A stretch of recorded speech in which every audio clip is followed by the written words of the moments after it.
All right, so let me just bring the slide and talks about, basic of AWS.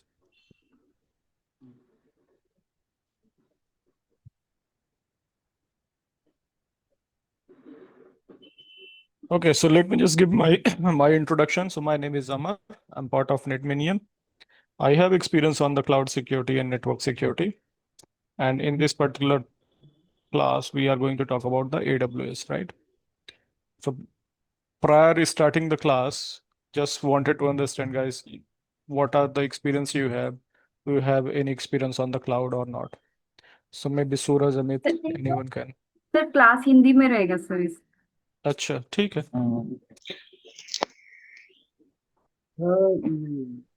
सूरज, आपको है experience नहीं कुछ? नहीं नहीं, कोई प्रायर नहीं नहीं। एक्सपीरियंस नहीं है क्लाउड पे। और अमित, आपको? अब मुझे भी नहीं है, फायर ओके, एक्सपीरियंस इस पे नहीं है। ठीक है।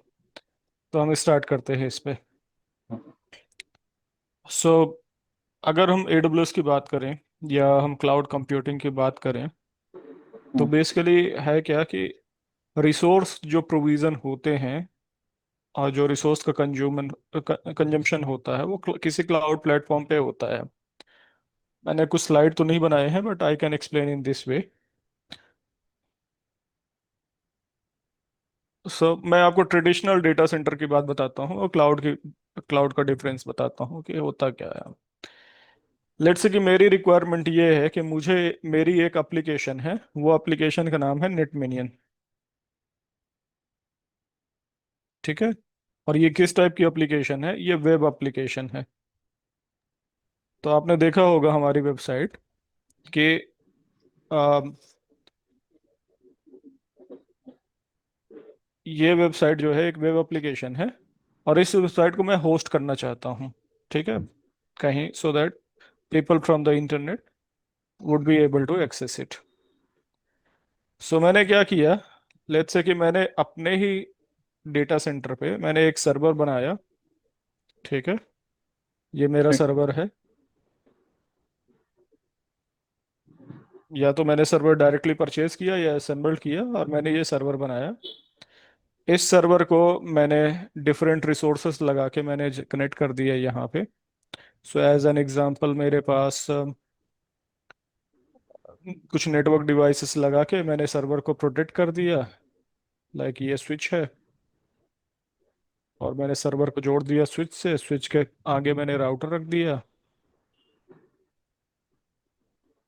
ये राउटर है।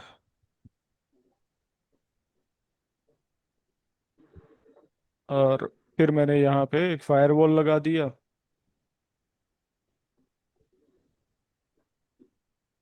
फायरवॉल लगा दिया, और मैंने इसे क्या किया, अपने सर्वर को इंटरनेट में पब्लिश कर दिया, so that people from the internet would be able to access it.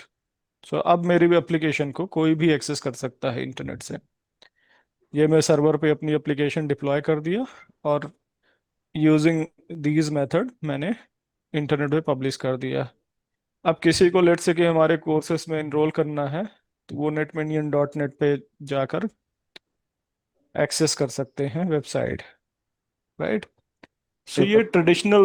Traditional way है किसी भी एप्लीकेशन को डिप्लॉय करने का। जब मैं ये सब कर रहा था, उस टाइम पे मुझे कई सारी चीजें कंसीडर ये करनी थी। एक तो सर्वर कॉस्ट मुझे कंसीडर करना था कि यार सर्वर की कॉस्ट क्या है। सो एज एन एग्जांपल, मैं अगर मिनिमम सर्वर की कॉस्ट की बात करें तो 40-50 हज़ार का सर्वर तो होगा ही। फिर ये स्विच है, फायरवॉल है, राउटर है, ये सब कुछ मुझे चाहिए। ठीक है, कोई कोई कोई एप्लीकेशन डिप्लॉय करने के लिए। राइट।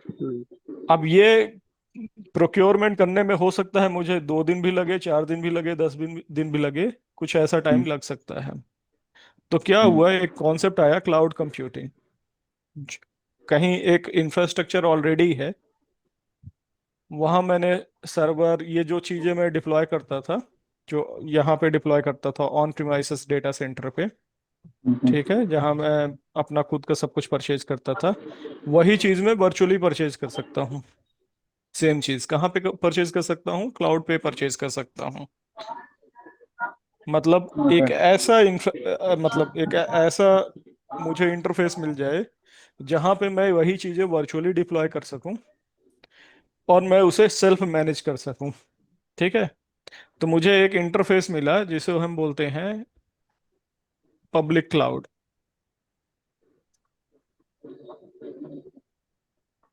पब्लिक क्लाउड एक ऐसा इंटरफेस मिला जहां पे मैं क्या कर सकता हूँ, सर्वर भी डिप्लॉय कर सकता हूँ, स्विचेस फायरवॉल राउटर वगैरह डिप्लॉय करके अपनी एप्लीकेशन को वहां पब्लिश कर सकता हूँ।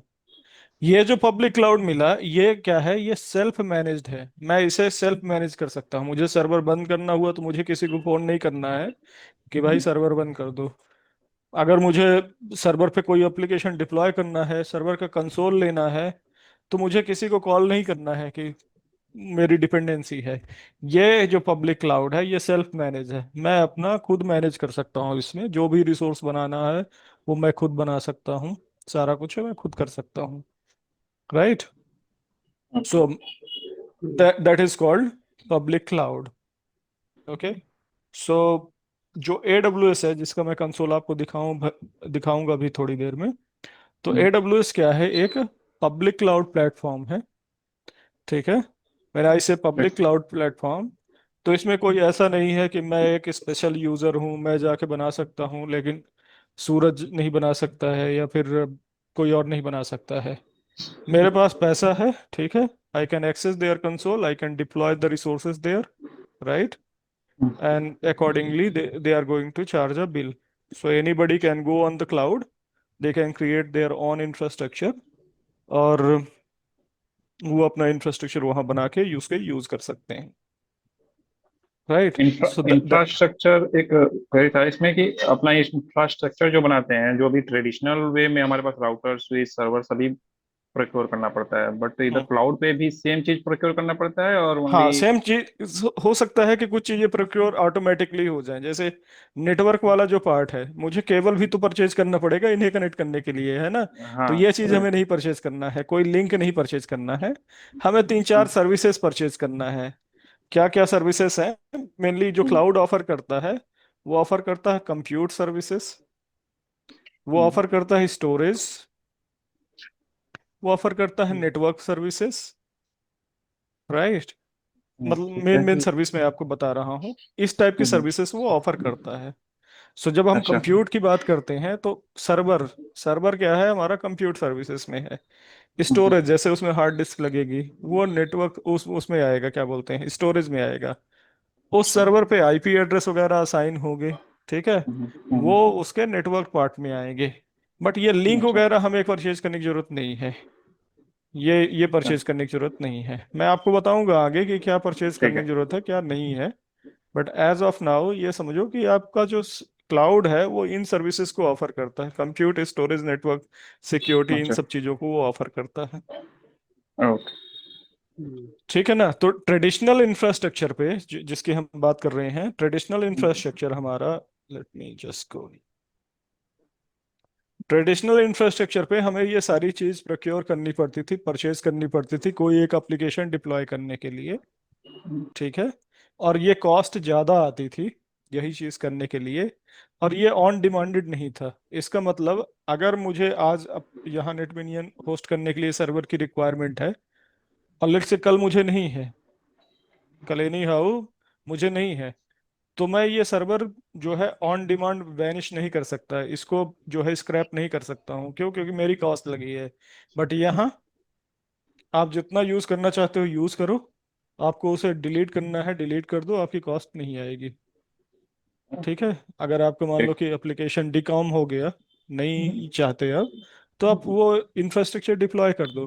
तो पहली चीज तो क्लाउड ये प्रोवाइड करता है फंक्शनैलिटी हमें कि ऑन डिमांड अगर मुझे कोई इंफ्रास्ट्रक्चर बनाना है मैं बना सकता हूँ।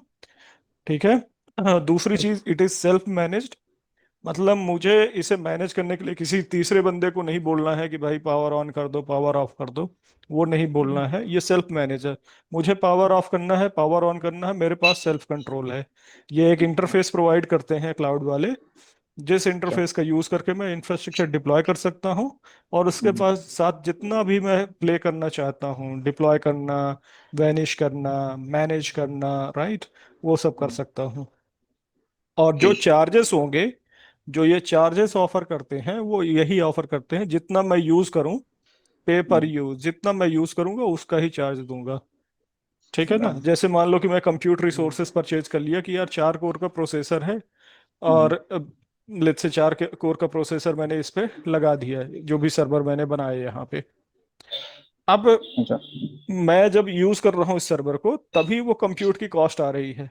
मैंने शट डाउन कर दिया, हम्म, तो अब उस टाइम पे तो सीपीयू यूटिलाइजेशन हो नहीं रहा है इस सर्वर का, तो हम्म, उसकी कॉस्ट नहीं आएगी। अब मुझे कॉस्ट किसकी आएगी? स्टोरेज की, क्योंकि इस सर्वर से ओके। स्टोरेज भी अटैच होगा ना। तो हम्म, सिर्फ मुझे कॉस्ट जो आएगी वो स्टोरेज की आएगी। ठीक। ठीक है ना? तो मैं स्लाइड पे चलता हूँ, और स्लाइड पे आपको शो करता हूँ। आज मैं थोड़ा आपको प्रैक्टिकली दिखाऊंगा, जिसमें आपको ये समझ में आएगा। और लेटर मैं जो है थ्योरेटिकल पार्ट ज़्यादा कवर करूंगा। ठीक। So let me just bring the slide, कहाँ है वो? Document, class. थोड़ा मैं डेमो वाली क्लास चलाता हूँ, जिसमें हम डेमो में एक्चुअली हम सारी चीज़ें कवर करते हैं एक ही दिन में। अच्छा। वो मैं चला रहा हूँ। ठीक है। Cloud computing. तो क्लाउड कंप्यूटिंग की अगर बात करें, तो क्लाउड क्लाउड कंप्यूटिंग हमें ऑन डिमांड डिलीवरी प्रोवाइड करती है for compute power, databases, storage, application, या अदर आईटी रिसोर्सेस। इन सब की ये क्या करती है? ऑन डिमांड डिलीवरी प्रोवाइड करती है। क्लाउड कंप्यूटिंग ठीक। सर्विसेज ये काइंड ऑफ सर्विस है, जो हम्म, प्रोवाइड की जाती है डिफरेंट वेंडर के थ्रू। अच्छा। अगर हम ये क्या करता है? Simple way to access server. On demand तो है ही, बट हम हम्म, सिंपल वे से इस सर्वर को अपने एक्सेस कर सकते हैं, स्टोरेज को एक्सेस कर सकते हैं, डेटाबेस को एक्सेस कर सकते हैं। ठीक है? हम्म, या अदर एप्लीकेशन जो भी हम क्लाउड पे रन कर रहे हैं, उनको हम सिंपल वे में एक्सेस कर सकते हैं। और क्या बेनिफिट है इसके? बेनिफिट इसका दूसरा ये है कि a cloud service platform such as Amazon web services own and maintain the network connected hardware required for those application services। मतलब क्या है इसका? कि जो क्लाउड सर्विस प्रोवाइडर है, सीएसपी बोलते हैं, ठीक है ना, क्लाउड सर्विस हम्म, प्रोवाइडर। उससे हम्म, एक एग्जांपल है अमेजोन, एजोर, ये सब वेंडर है। Google GCP, Google GCP cloud है। सर्विस, हाँ, ये सारे के सारे उसके एग्जांपल है। तो ये सारे के सारे क्या करते हैं? ये सारे के सारे प्रोवाइडर जो वेंडर होते हैं, इनकी रिस्पॉन्सिबिलिटी होती है कि जो भी वहाँ पे नेटवर्क इंफ्रास्ट्रक्चर है, अंडरलाइन नेटवर्क इंफ्रास्ट्रक्चर, वो लोग मेंटेन करते हैं, जैसे केबल कनेक्टिविटी वगैरह वो सारे लोग मेंटेन करते हैं। ठीक है अच्छा। ना? और हम्म, हमें क्या करते हैं? हमें एक वेब एप्लीकेशन प्लेटफॉर्म दे देते हैं, जिसका हम यूज़ करके अपने रिसोर्सेज को मैनेज कर सकते हैं, या हम नया रिसोर्स प्रोविजन कर सकते हैं। जब हम रिसोर्स की बात करें, तो वो है हमारा सर्वर, एप्लीकेशन, स्टोरेज, जो भी है वो रिसोर्सेज हैं हमारे, तो वो हम सब कुछ प्रोविजन सेल्फ सर्विस के थ्रू कर सकते हैं। ठीक। क्लाउड सर्विस प्रोवाइडर के मॉडल की अगर बात करें, तो ये 3 मॉडल बेसिकली बहुत ही फेमस है: infrastructure as a service, platform as a service, and software as a service. So ये 3 सर्विस हम ले सकते हैं क्लाउड प्रोवाइडर से। ठीक है ना? Hmm, infrastructure as a service, so basically जब आप इंफ्रास्ट्रक्चर एज सर्विस लेते हो, तो आपके पास कैपेबिलिटी होती है कि आप सर्वर खुद बिल्ड कर सको, सर्वर आप खुद बना सको, आपको फुल कंट्रोल होगा उस सर्वर पे, और उसके टॉप ऑफ जो भी एप्लीकेशन आप डिप्लॉय करना चाहते हो वो डिप्लॉय कर सकते हो। राइट? वो इंफ्रास्ट्रक्चर एज अ सर्विसेज है। मतलब आपके पास कैपेबिलिटी होगी कि सर्वर का हार्डवेयर आप इंक्रीज या डिक्रीज कर सकते हैं, सर्वर का ऑपरेटिंग सिस्टम आप चूज कर सकते हैं, और सर्वर पे कौन सी एप्लीकेशन डालनी चाहिए वो आप डिफाइन कर सकते हैं। अच्छा। अगर आप इंफ्रास्ट्रक्चर एज अ सर्विस लेते हो। अगर प्लेटफॉर्म एज अ सर्विस लेते हो तो आपको सर्वर की नहीं डिप्लॉय कर सकते। सर्वर ये प्रोवाइड करेंगे,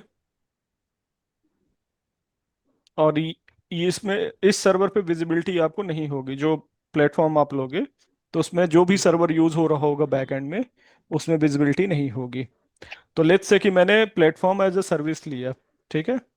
तो लेट्स से कि इन्होंने एक सर्वर बनाया था, आ, उस सर्वर का नाम दिया था विन सर्वर, कुछ ऐसा दिया था नाम।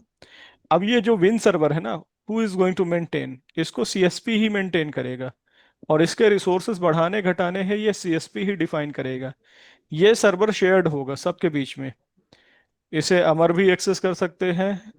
मतलब मैंने एक प्लेटफॉर्म लिया है, तो उस प्लेटफॉर्म के ऊपर जो भी मुझे डालना है, जो भी एप्लीकेशन डिप्लॉय करना है, मुझे जो एक्सेस है एप्लीकेशन लेवल पे है एक्सेस।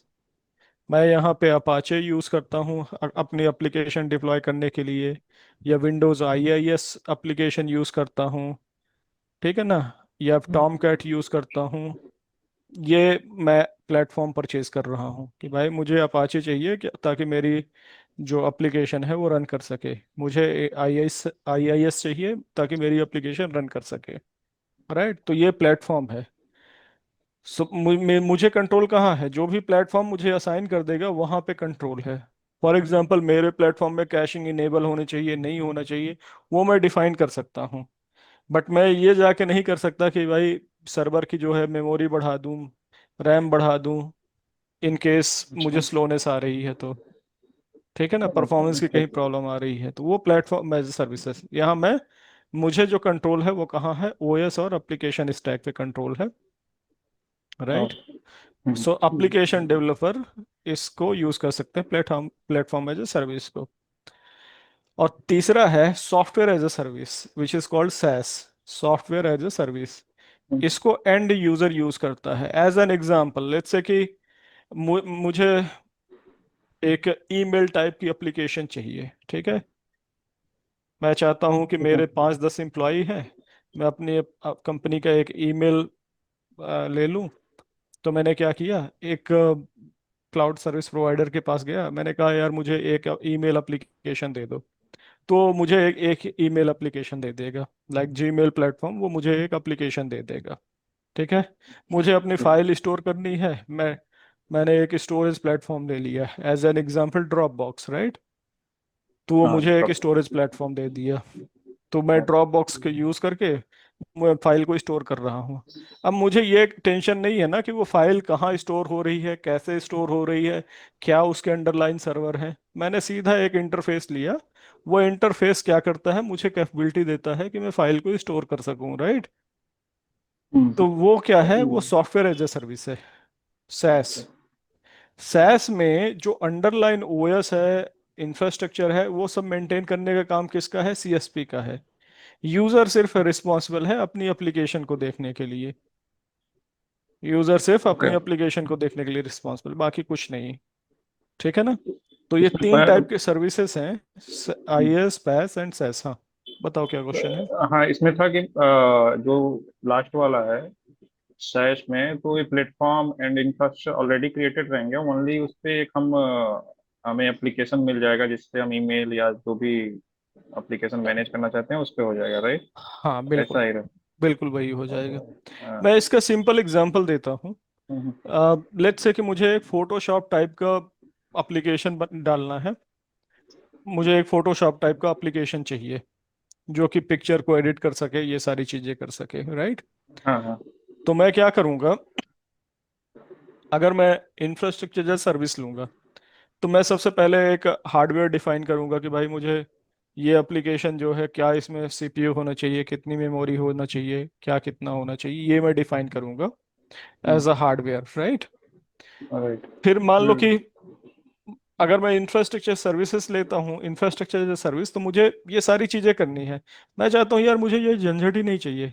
मैं कुछ ऐसा प्लेटफॉर्म देखूँ जो सीधा का सीधा मुझे वेब कंसोल दे दे, या जीयूआई कंसोल दे दे, जिसका यूज़ करके मैं अपनी फ़ोटो अपलोड करूँ, वहाँ एडिट के ऑप्शन आ जाए, मैं एडिट करूँ, सेव करूँ, डाउनलोड करूँ, ये मेरा काम है, राइट। मुझे हाँ, ये नहीं देखना है कि बैकएंड में कितनी एप्लीकेशन है, क्या बैकएंड टेक्नोलॉजी यूज हो रही वो मुझे नहीं चाहिए। तो मैं हम्म, क्या करूंगा, सीधा के सीधा ऐसी ही वेबसाइट पे जाऊंगा जो मुझे ऐसे सब्सक्रिप्शन दे सके ऑन अच्छा। Demand basis. मैं वो हम्म, सब्सक्रिप्शन परचेज करूंगा, मैं अपना काम स्टार्ट कर दूंगा। ओ, ठीक है ना। तो ठीक। आज की डेट में ऐसे बहुत सारे सॉफ्टवेयर अवेलेबल हैं जिनका आप यूज कर सकते हो ऑन डिमांड बेसिस पे। वो सॉफ्टवेयर क्या है, वो SaaS सॉफ्टवेयर है, सॉफ्टवेयर एज अ अच्छा। सर्विसेज। राइट, आप डायरेक्ट वो very सॉफ्टवेयर लो, कहीं आपको डिप्लॉय नहीं करना है, आपको वो वेब कंसोल प्रोवाइड कर देंगे। उस वेब कंसोल पे जाओ, अपना सारा काम एडिट करो, सेव करो। इसका एक और एग्जांपल ले सकते हो, गूगल डॉक्स। राइट, गूगल आपको डॉक्स है। डॉक्यूमेंट वहां डालना है, डॉक्यूमेंट डालो, जो एडिट करना है एडिट करो, सेव करो, आपको वो सॉफ्टवेयर एज ए सर्विस है। राइट, सो ये सब एग्जांपल हैं different type of computing model के जो कि हम क्लाउड में यूज करते हैं। ओके।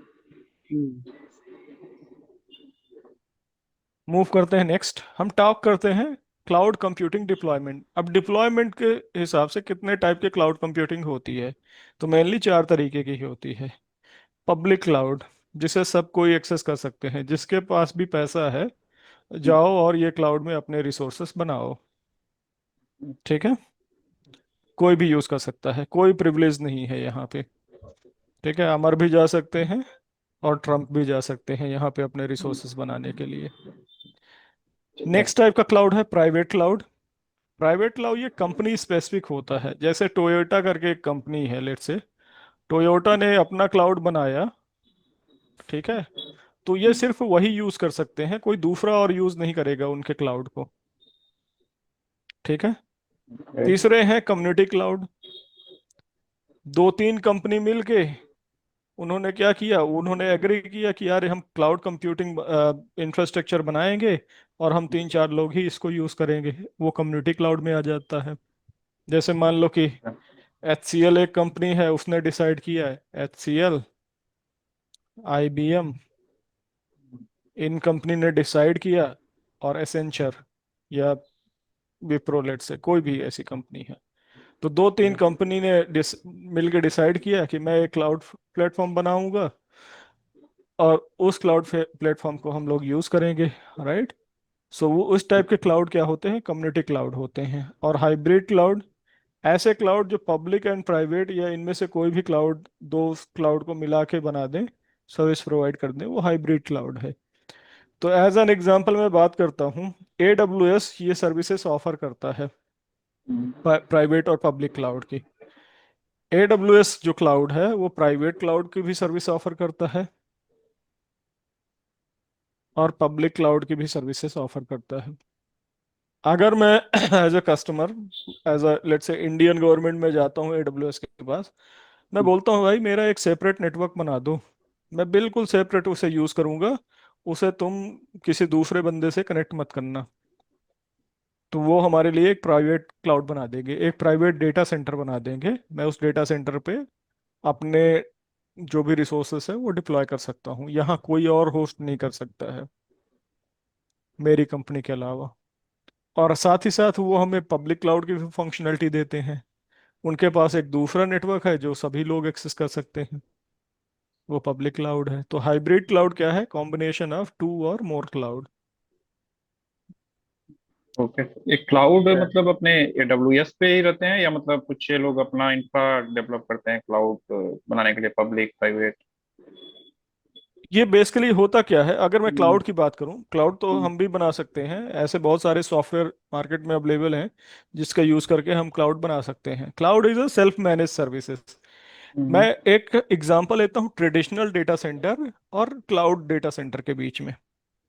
ठीक। डेटा सेंटर आप समझते हो ना, जहाँ पे हाँ हाँ। सर्वर और ये रिसोर्सेस होस्टेड होते हैं। रिसोर्सेस होस्टेड होते हैं, हाँ। हाँ, तो मैं एक एग्जांपल लेता हूँ HCL कंपनी का। ओके, हम्म, एक HCL कंपनी है, वो क्या करती है, उसका कोई कस्टमर है, लेट से कस्टमर, एक एग्जांपल ले लेते हैं, उसका कस्टमर पेप्सी है, लेट से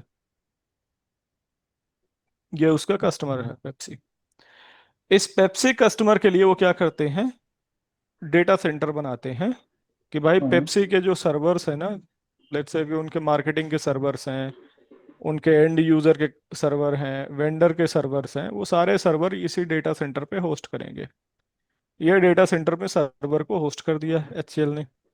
अब ये पेप्सी क्या करती है, पेप्सी जो है इंटरनेट से कनेक्ट होके इस डेटा सेंटर का एक्सेस करते हैं। तो जितने भी पेप्सी के कस्टमर हैं, चाहे उसके वेंडर हों पेप्सी के, चाहे उसके यूजर हों,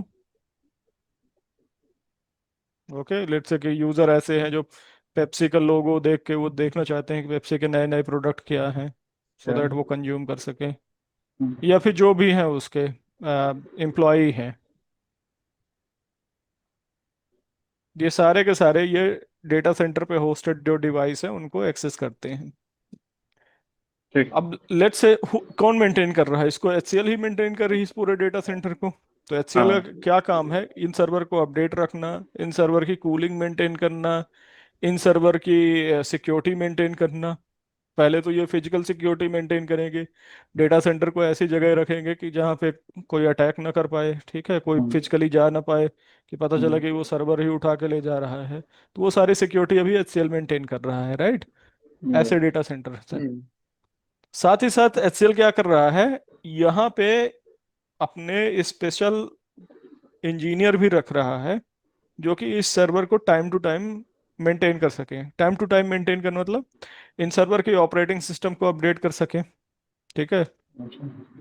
जो भी हम्म, कूलिंग डिवाइस है उनको सबको सब चीज़, मतलब अलग अलग बंदे होंगे डिपार्टमेंट के, वो अलग अलग चीज़ें मेंटेन करेंगे। कोई सर्वर की कूलिंग मेंटेन कर रहा होगा, कोई जो है सर्वर की ऑपरेटिंग सिस्टम मेंटेन कर रहा होगा, कोई जो है सर्वर का नेटवर्क मेंटेन कर रहा होगा, ये सब कुछ कर रहे होंगे, राइट। अब ये जो है ये बहुत कॉस्टली होता है किसी भी ऑर्गेनाइजेशन के लिए, क्योंकि एचसीएल अगर ये इसे मेंटेन कर रहा है तो काफ़ी पैसा चार्ज करेगा पेप्सी से, तो उस पेप्सी के लिए क्या है, थोड़ा सा कॉस्टली है। दूसरी चीज, it's not a self managed. उन्हें बोलना है यार ये सर्वर जो है बंद हो गया, इसको चालू करो, तो फोन करना पड़ता है। कोई बंदा जाता है वो सर्वर को फिजिकली वहां से पावर बटन दबा करके ऑन करता है, ठीक है ना। वो राइट। बोलता है यार इस सर्वर को रिप्लेस करना है, दूसरा सर्वर इसकी जगह चाहिए, पेप्सी हम्म, कहता है।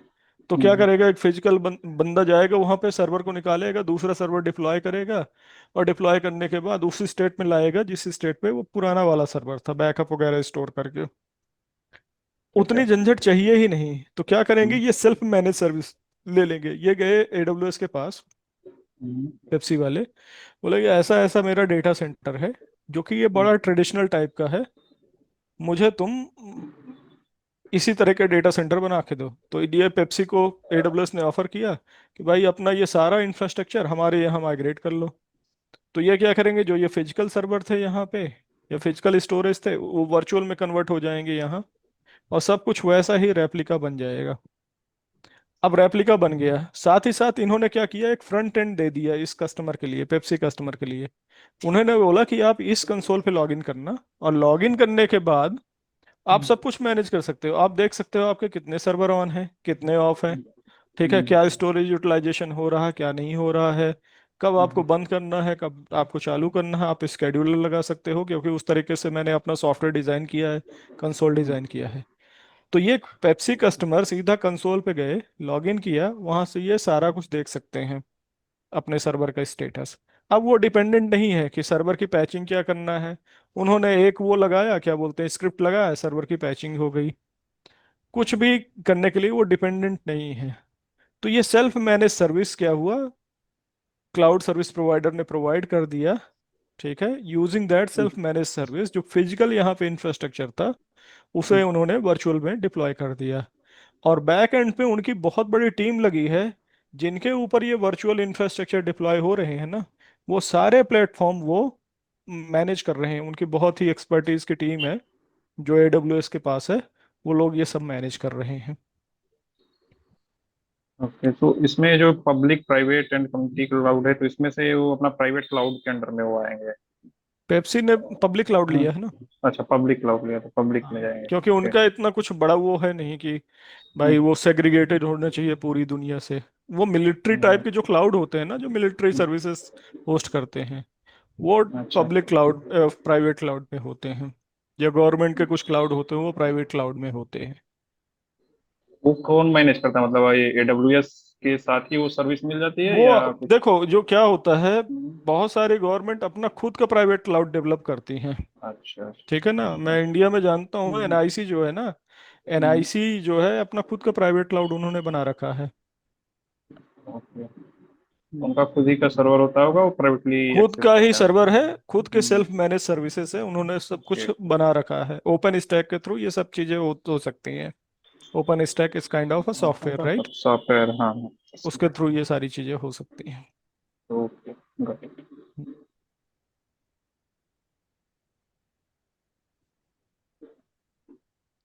Moving to next.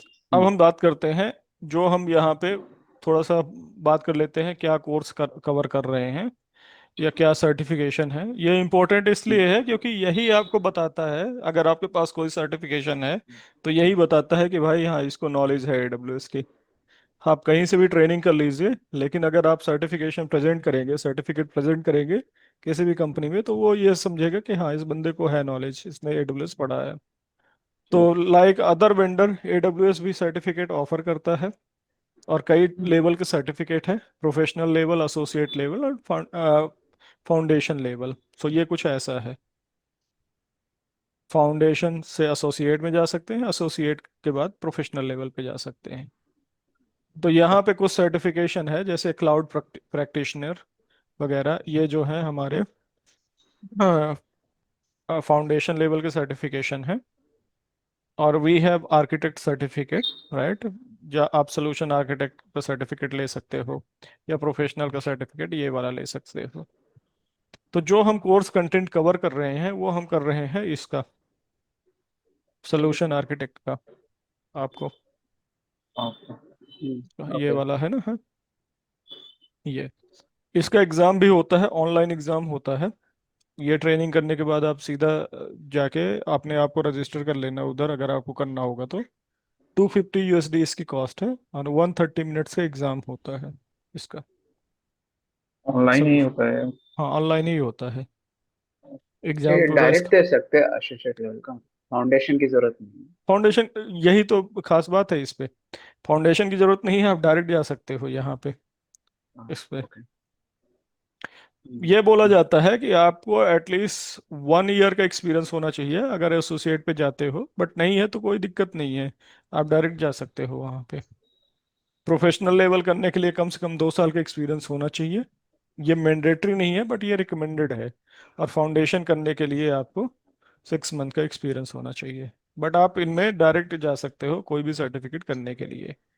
ये है आर्किटेक्ट लेवल के सर्टिफिकेट। इसी तरीके से ऑपरेशन लेवल के सर्टिफिकेशन होते हैं, और इसी तरीके से डेवलपर लेवल के सर्टिफिकेशन होते हैं। AWS डिफरेंट टाइप की सर्विसेज ऑफर करता है, और उन सर्विस को मेंटेन करने के लिए आपके पास डिफरेंट स्किल सेट होनी चाहिए। तो आर्किटेक्ट जो होता है, आर्किटेक्ट जो स्किल सेट है, ये स्किल सेट बेसिकली आपको क्या करती है, ये अलाउ करती है कि AWS के डिफरेंट कंपोनेंट को आप लर्न करो, और उसे सीखने के बाद कैसे उसे यूटिलाइज करना है वो आप सीखो। ठीक है, वो ये पर्टिकुलर सर्टिफिकेट ऑफर करता है, राइट? सो ये ठीक। सर्टिफिकेशन प्रोग्राम है। मूविंग टू नेक्स्ट, अब हम बात करते हैं यहाँ पे कोर्स कंटेंट। सो बेसिकली जब आर्किटेक्ट लेवल का जो सर्टिफिकेट हम बात कर रहे हैं, सोल्यूशन आर्किटेक्ट का, तो वो उसमें ये सारे मॉड्यूल हैं जो हम कवर करने जा रहे हैं। हम यहाँ कवर करेंगे core element of cloud architecture. तो यहाँ पे हम क्लाउड के बारे में बात करेंगे डिटेल में कि क्लाउड क्या होता है, क्या इसके एलिमेंट होते हैं। क्लाउड कंप्यूटिंग के क्या पिलर्स हैं उसकी हम बात करेंगे। फिर हम कंप्यूट देखेंगे, सर्वर बनाते हो तो क्या किस टाइप के सर्वर आप बना सकते हो। फिर हम नेटवर्क देखेंगे, जिसमें हम देखेंगे कि VPC क्या होता है, लोड बैलेंसर क्या होता है। ठीक है। फिर हम स्टोरेज देखेंगे, डिफरेंट टाइप के storage. So as an example हम स्टोरेज देखेंगे, ECS स्टोरेज क्या होते हैं, इलास्टिक कंप्यूटिंग स्टोरेज क्या होते हैं, वो सारे स्टोरेज देखेंगे। फिर हम डेटाबेस देखेंगे। फिर हम लोड बैलेंसर डिटेल में पढ़ेंगे। फिर राउट 53 पढ़ेंगे which is called DNS, right? और इसके बाद हम सिक्योरिटी लैब में जाएंगे, जिसमें हम पढ़ेंगे सिक्योरिटी ग्रुप, हम पढ़ेंगे वैफ, राइट? जो भी सिक्योरिटी के कंपोनेंट है वो सारी चीज़ें हम पढ़ेंगे। तो ओवरऑल आप इसको पूरा पढ़ने के बाद ना, क्लाउड और जो भी क्लाउड से रिलेटेड कॉन्सेप्ट हैं आपके सारे क्लियर हो जाएंगे, क्योंकि ना केवल हम इसको पढ़ेंगे बट हम इसमें प्रैक्टिकल भी करेंगे। ठीक है ना, सारी चीज़ों का लैब ओके, भी करेंगे हम। ठीक। ठीक है, सो लेट्स क्लियर दिस। थोड़ा सा डेमो मैं आपको दे देता हूँ क्लाउड का। सो बेसिकली जैसे मैंने बताया AWS सेल्फ मैनेज क्लाउड है। सो एक मैं सिनेरियो लेता हूँ यहाँ पे।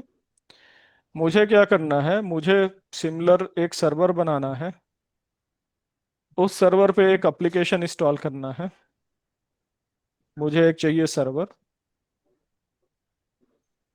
किस टाइप का, विंडोज सर्वर चाहिए।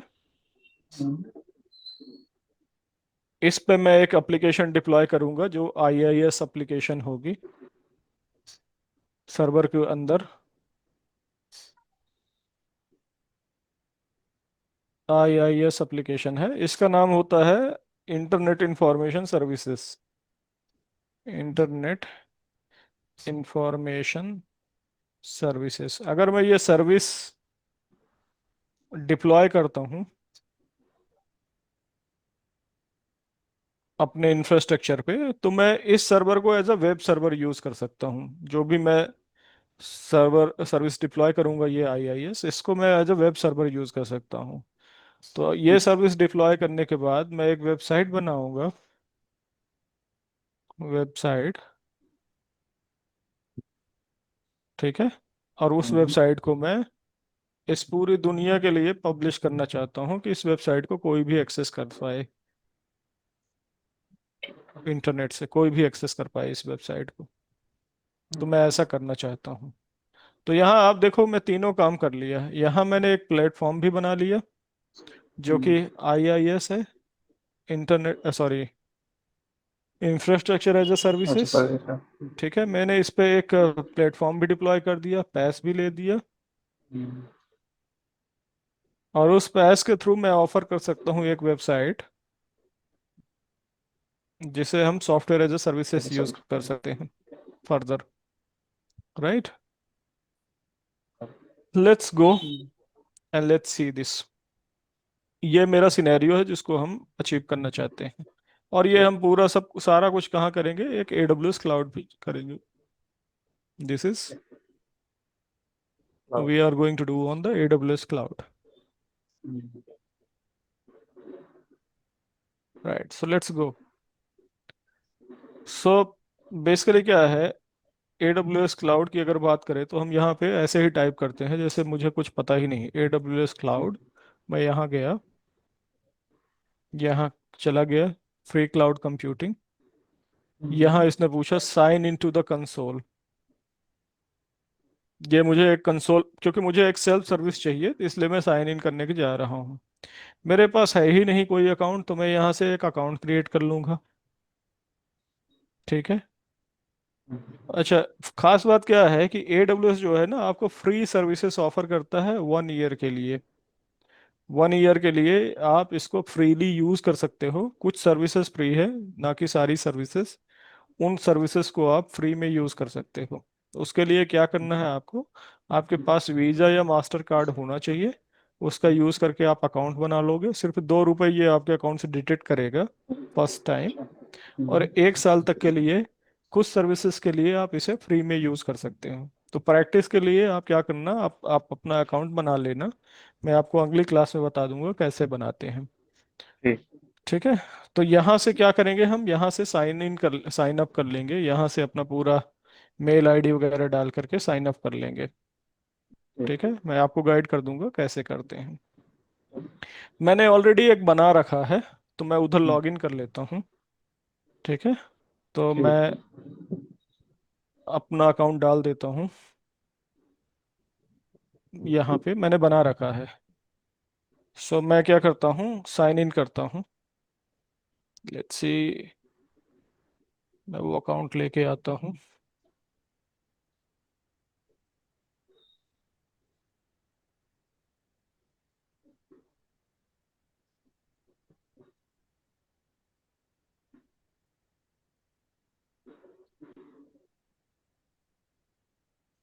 ये मेरा अकाउंट है।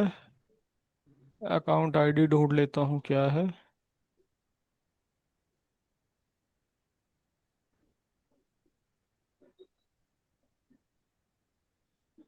ये मेरी अकाउंट आईडी है।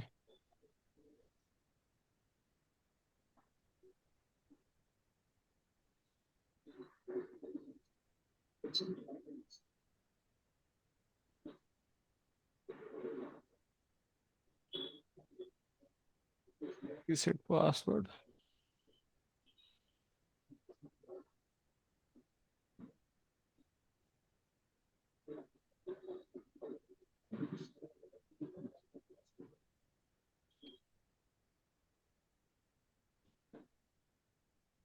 ये पासवर्ड है, मैं लॉगिन करता हूँ।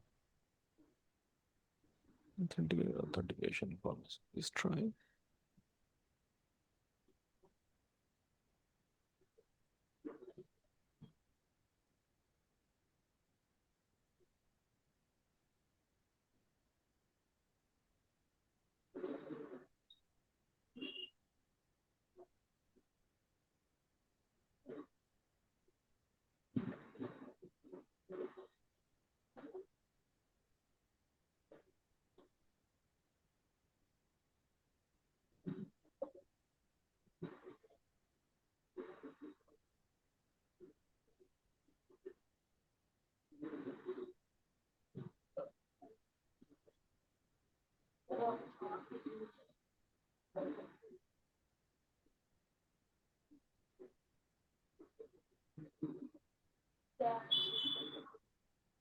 ये वेरीफाई नहीं हुआ है शायद, इस वजह से ये एरर आ रही है।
तो इसके लिए ये पहला अकाउंट है जिसमें हमें एमएफए सेटअप करना है। Let me just do that. Authenticator,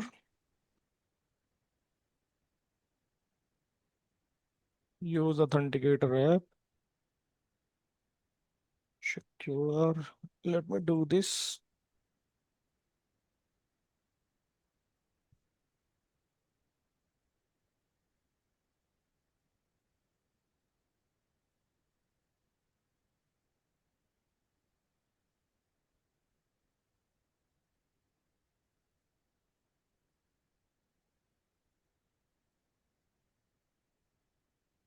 done. So मैंने क्या किया, मैंने एक अकाउंट बनाया था, ठीक है। This is not my main account, but it's something else. और मैंने लॉगिन कर लिया इधर।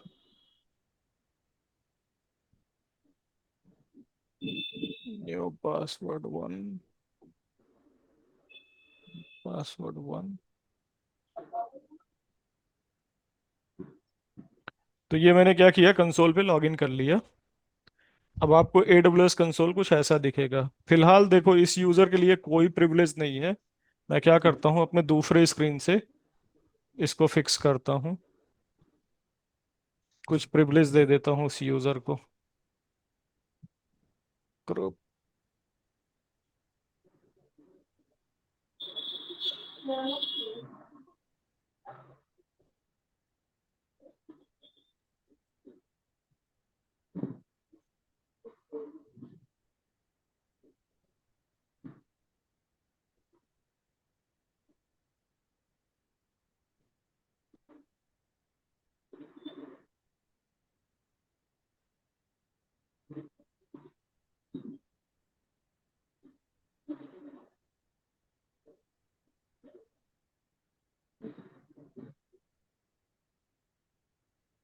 अभी फिलहाल तो इसको कुछ एक्सेस नहीं था, मैं इसको एडमिन ग्रुप में ऐड करता हूँ इस यूज़र को।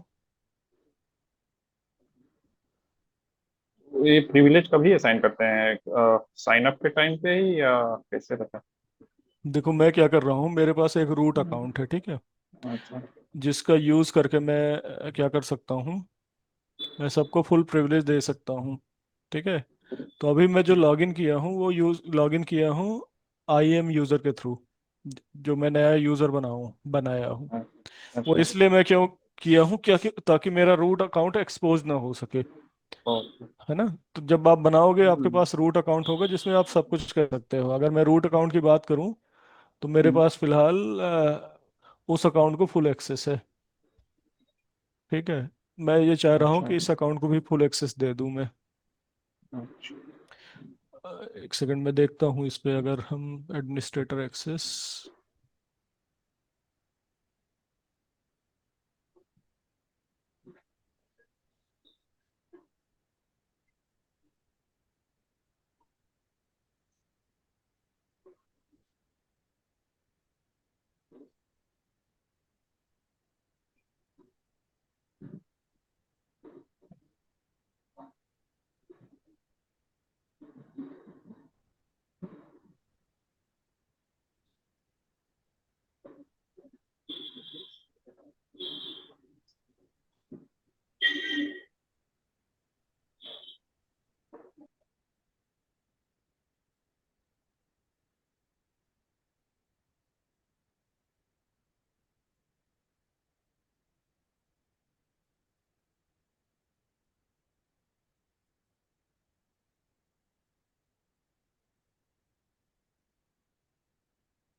एक काम करता हूँ मैं, मेरे मुझे फिलहाल वो ऑप्शन दिख नहीं रहा है, ठीक है, जिसके थ्रू मैं इस अकाउंट को मल्टीपल एक्सेस डिफाइन कर सकूं। एडमिन ग्रुप को मुझे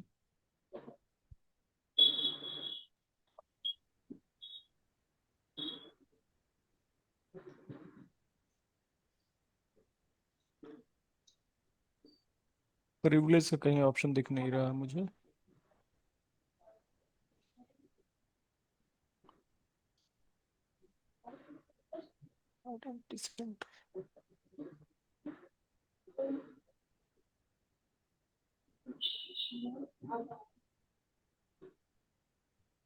ठीक है, मुझे वो नहीं दिख रहा है। मैं क्या करता हूँ, एक दूसरा यूज़र है मेरे पास, मैं इससे ट्राई करता हूँ।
चलो मैं आपको यहाँ दिखा देता हूँ, मेरा ये अकाउंट है EC2। ठीक है, तो लेट्स से ये AWS का कंसोल है जिसके थ्रू मैं वो सारी चीज़ें अचीव करना चाहता हूँ। ठीक है, ठीक। अब क्या है कि AWS में बहुत सारी सर्विसेज होती हैं। दो services you can see over here. This is the recent service जो मैंने अभी एक्सेस किया है, अच्छा। और ये सारी सर्विसेज हैं। देखो कितनी सर्विसेज AWS ऑफर करता है। ठीक है, ये AI से रिलेटेड भी सर्विसेज ऑफर करता है, या अदर सर्विसेज हैं वो सारे ऑफर करता है। तो इसमें एक सर्विस होती है कंप्यूट सर्विसेज, जो अभी मैं यूज़ करना चाह रहा हूँ। ये कंप्यूट, मैं एक सर्वर बनाना चाहता हूँ जो कि एक कंप्यूट सर्विस का पार्ट है, राइट। अच्छा। So here you can see, कहाँ गया मेरा वो, ये रहा। ये मेरा कंप्यूट का पार्ट है। कंप्यूट में एक EC2 होता है, this is called elastic cloud computing. ECC है बेसिकली ये, तो इसको उन्होंने नाम दे दिया ECC, EC2, which is elastic cloud computing. ठीक। Elastic cloud computing. सो अगर मैं यहाँ क्लिक करूँ तो ये मैं सर्विस एक्सेस कर सकता हूँ। अब प्रॉब्लम ये है कि लेट्स से कि आपको नहीं पता कि कौन सा ऑप्शन कहाँ पे है। फॉर एग्जांपल मुझे नहीं पता कि भाई स्टोरेज वाला ऑप्शन कहाँ है। ठीक है, तो किसी ने बताया स्टोरेज में एक S3 होता है, तो मैंने यहाँ S3 लिखा, वो मैंने सर्च कर लिया, ये S3 मुझे स्टोरेज में मिल गया। किसी ने मुझे बताया कि लेट से कि मैं सीधा S3 के कंसोल पे आ गया। किसी ने बताया कि यार कंप्यूट में एक EC2 होता है, तो मैंने यहाँ लिखा EC2। सो मैं इस सर्च ऑप्शन का यूज़ करके ना अपनी सर्विसेज को सर्च कर सकता हूँ जिसे मुझे यूज़ करना हो। तो मैं इस EC2 का यूज़ करता हूँ, जिस जो मुझे प्रोवाइड करता है फंक्शनैलिटी सर्वर क्रिएट करने की। EC2 में ये उसका डैशबोर्ड है। अभी फिलहाल कुछ भी नहीं है इसमें। अगर देखोगे डैशबोर्ड पे, तो डैशबोर्ड में सिर्फ एक की पेयर है, सिक्योरिटी ग्रुप्स हैं, बाकी कोई इंस्टेंस चल नहीं रहा है, कुछ भी नहीं है। मैं क्या करता हूँ, एक इंस्टेंस क्रिएट करता हूँ। इंस्टेंस मतलब सर्वर। तो यहाँ मैं करता हूँ लॉन्च इंस्टेंस में क्लिक। तो फिलहाल देखो मैं किस रीजन में हूँ, मैं यूरोप के स्टॉक यूरोप में। होम में हूँ। मैं किस डेटा सेंटर में बनाना चाहता हूँ, मतलब they have the multiple data centre. मैं उनके बारे में बात करूंगा, क्या है वो। रीजन है, रीजन के अंदर डेटा सेंटर है। सो हर रीजन में क्या है, जैसे एपैक, एशिया पैसिफिक एक रीजन है। Mumbai, Osaka, Seoul, Singapore, Sydney, Tokyo, इनके ये चार डेटा सेंटर हैं यहाँ पे मेनली। चार लोकेशन पे डेटा सेंटर है। ठीक है, ऐसे यूनाइटेड स्टेट पे ये सब है। तो फिलहाल मैं कहाँ पे हूँ, यूरोप के स्टॉकहोम पे। और यूरोप का स्टॉकहोम जो देखोगे, इसको इन्होंने बोला है कि ये EU के नॉर्थ वन में है, ये जो डेटा सेंटर है। ठीक है, तो जो मैं EC2 बनाऊंगा वो किस डेटा सेंटर में जाके जाएगा, बनेगा, वो यहाँ पे होगा, स्टॉकहोम पे। तो मैं यहाँ स्टॉकहोम पे जो भी EC2 बना रहा हूँ, ये स्टॉकहोम में मैं बना रहा हूँ। यहाँ मैं सर्वर का नाम दूंगा, नाम और टैग में दे सकता हूँ। तो नाम मैं देता हूँ Windows, sorry, web server. And web server जो ये है वो किस किस चीज़ के लिए है, वो टेस्ट के लिए है। तो ये मैंने टेस्ट लिख दिया इसका नाम, वेब सर्वर टेस्ट। ऐसे करके मैंने नाम दे दिया। कोई एडिशनल टैग देना चाहता हूँ, एडिशनल टैग दे सकता हूँ। तो मान लो कि एडिशनल टैग मैंने ऐसे दे दिया, न्यू टैग बना के, और टैग का नाम लिख दिया, ये जो है ये AWS बैच के लिए है।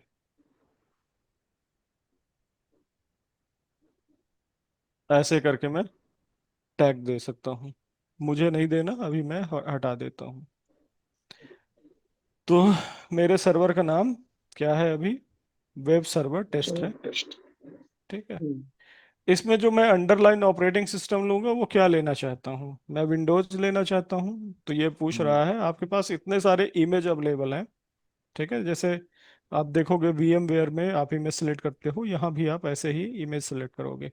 तो मैं बोलता हूँ यार मुझे विंडोज लेना है, यहाँ पे मैंने विंडोज सेलेक्ट कर लिया। इसके बाद ये बोलता है कि विंडोज का कौन सा ऑपरेटिंग सिस्टम वर्जन आप लेना चाहते हो। तो अगर देखोगे तो विंडोज में इसमें AMI होता है। AMI is nothing but this is AWS managed image, इसको AMI बोलते हैं। तो ये क्या, AMI क्या होते हैं, डिफरेंट टेम्पलेट्स होते हैं ऑपरेटिंग सिस्टम के।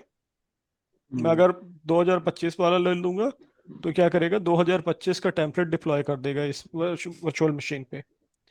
मैं यहाँ 2019 वाला सर्वर लूंगा, 2019 ऑपरेटिंग सिस्टम का ये टेम्पलेट डिप्लॉय कर लेगा। ठीक है, चलो मैं 2025 का लेता हूँ, मैं भी पहली बार डिप्लॉय कर रहा हूँ ये 2025 वाला। पहले मैं 2019 या 2022 वाला करता था। तो मैंने ये ले लिया बेस वाला 2025 का। अभी ये देखोगे कि अगर मैं इसे यूज करता हूँ तो मैं फ्री टीयर में यूज कर रहा हूँ, मतलब ये वाला टेम्पलेट फ्री है मुझे, तो मेरे इसमें कोई चार्ज नहीं आएगा अगर मैं इसको अभी यूज करता हूँ तो। ठीक है, ये मेरा क्या हो गया, ये हो गया ऑपरेटिंग सिस्टम का टेम्पलेट। और मशीन जो मैं यहाँ सेलेक्ट कर रहा हूँ, जिसमें कितने सीपीयू होंगे, कितना मेमोरी होगी, वो सब यहाँ से मैं देख के लगा सकता हूँ। तो देखो यहाँ पे इतने सारे मशीन अवेलेबल हैं हमारे लिए, बट मुझे क्या लेना है, फ्री लेना है। अगर मैंने फ्री नहीं लिया, कुछ और ले लिया, तो मेरे अकाउंट से पैसे कटेंगे। जो भी मैंने क्रेडिट कार्ड यहाँ यूज़ किया होगा ना, उसमें बिल आएगा उसका। तो अभी मैं फ्री टीयर वाला ले रहा हूँ, T3 माइक्रो फ्री टीयर। और इसकी क्या कैपेबिलिटीज़ है वो यहाँ बता रहा है। इसमें 2 वर्चुअल CPU हैं, 1 GB मेमोरी है। ठीक है, करंट जनरेशन ट्रू है, ये मतलब लेटेस्ट है। ये सपोर्ट कर सकता है उबंटू को। अगर उबंटू यूज़ करते हैं तो जब मेरा फ्री टीयर एक्सपायर हो जाएगा तो मुझे इतने डॉलर पर आवर चार्जेस लगने लगेंगे। ठीक है, ये बता रहा है। अब नेक्स्ट इसमें है की पेयर। की पेयर इंपॉर्टेंट होता है जब अभी कभी आप सर्वर को एक्सेस करने चाहते हो, तो आप एक्सेस करते हो की पेयर के थ्रू ही सर्वर को एक्सेस। तो मैं यहाँ क्या करता हूँ, यहाँ मैं एक नया की पेयर बना लेता हूँ। मैं आपको की पेयर इन डिटेल बताऊंगा, बट अभी लेमैन टर्म में मैं आपको बताता हूँ। ये सर्वर को एक्सेस करने की एक तरीके से सिक्योर की होती है। तो इसका मैं नाम दे देता हूँ डेमो की पेयर। विंडोज़ के लिए यूज़ कर रहा हूँ। ठीक है, ये RSA फॉर्मेट में होगी। मैं की पेयर बना लेता हूँ, ये की पेयर डाउनलोड भी हो गई दिस पेन फाइल। ठीक है, अब हम आगे चलते हैं, नेटवर्क सेटिंग पे आते हैं। नेटवर्क सेटिंग पे ये बताता है कि ये जो बनेगा आपका इस VPC में बनेगा। VPC हम बाद में डिस्कस कर रहे हैं, करेंगे। फायरवॉल में क्या होगा, एक सिक्योरिटी ग्रुप बनेगा जो इस सर्वर का RDP कहीं से भी अलाउ कर लेगा। मुझे RDP चाहिए सर्वर को एक्सेस करने के लिए, तो मैं बोलता हूँ हाँ मुझे ये चाहिए।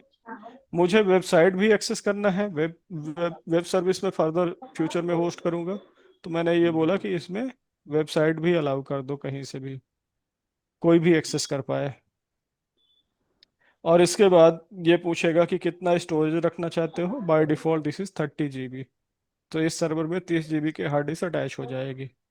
और बस मैंने इतना मिनिमम किया। कितने स्टेंस चाहिए, फिलहाल मुझे एक ही चाहिए, यहाँ से मैं बढ़ा घटा भी सकता हूँ। मैंने लॉन्च में क्लिक किया और विद इन 5 मिनट क्या होगा, मेरा ये सर्वर अप हो जाएगा। ये सर्वर जो है अभी देखो तो ये किस स्टेज में है, पेंडिंग स्टेज में। इसको मैं यहाँ से रिफ्रेश करता रहूँ और देखोगे कि ये 5 मिनट पे ये अप हो जाएगा। रनिंग है। हाँ अभी रनिंग है, बट अभी अप नहीं है। अभी आप इसे एक्सेस करने जाओगे ना, तो अभी ये इनिशियलाइजिंग स्टेट पे है। यहाँ पे देखो ये रन करने लगा है, लेकिन अभी ये पूरा इनिशियलाइज हो रहा है। ये अभी एक्सेस के लिए अवेलेबल नहीं है। अभी आप इसे डायरेक्ट एक्सेस नहीं कर सकते हो। वेट कर लेते हैं 2-3 मिनट।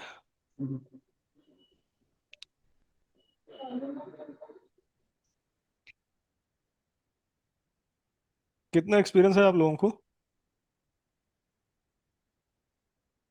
सूरज, अमित? हाँ, मेरा 12 इयर्स का है। कितने कितने साल? 12। अच्छा, हम लोग नेटवर्क में है अपना 5 साल। नेटवर्क पे क्या क्या मैनेज करते हो नेटवर्क में? राउटिंग स्विचिंग का है। हम्म। ओके, क्या लोकेशन है आपकी अभी? मेरा लोकेशन गुड़गांव है। ओके, मेरा मुंबई। गुड।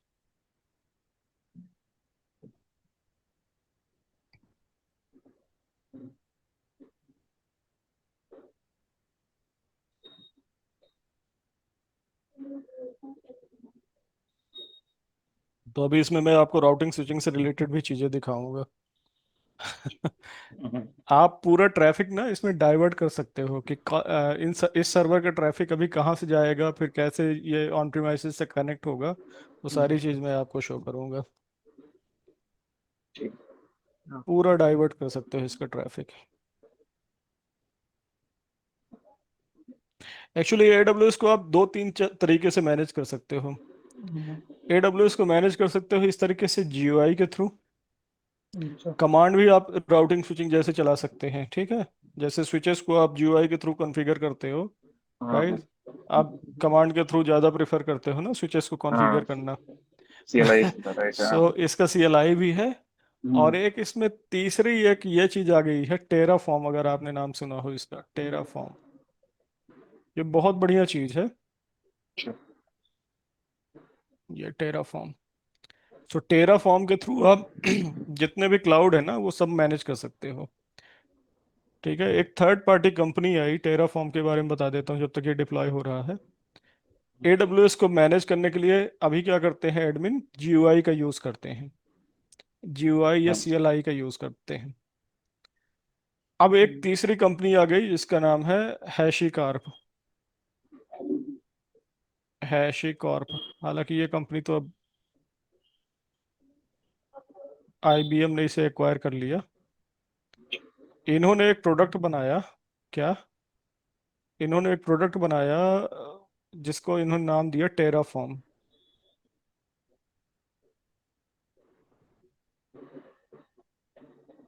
इन्होंने क्या किया, टेराफॉर्म के डिफरेंट टेम्पलेट बना दिए इस टेराफॉर्म के अंदर। अब यूज़र क्या कर सकता है, इस टेराफॉर्म का यूज़ करके वो एडब्ल्यूएस भी मैनेज कर सकता है, अगर एडब्ल्यूएस के उसका अकाउंट है। वो जीसीपी भी मैनेज कर सकता है, और इसी टेराफॉर्म का यूज़ करके वो आपका एज्योर भी मैनेज कर सकता है, और इसी टेराफॉर्म का यूज़ करके ओशन क्लाउड भी मैनेज कर सकता है, ठीक है। और this is completely IAC, which is called infrastructure structure as a code.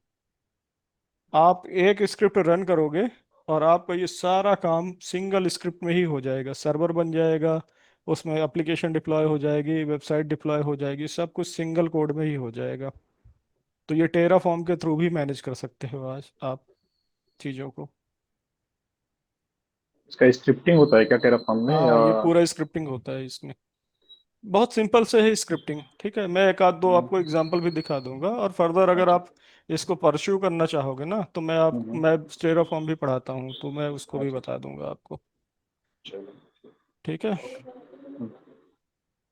तो अभी देखते हैं सर्वर का स्टेटस क्या है हमारा।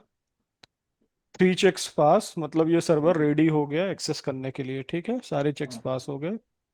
ये इसकी स्टैंस आईडी है। एडब्ल्यूएस अच्छा। इस नाम से पहचानता है अपनी सर्विसेज को, बट एज अ यूजर मुझे इस नाम से मैं पहचानूंगा।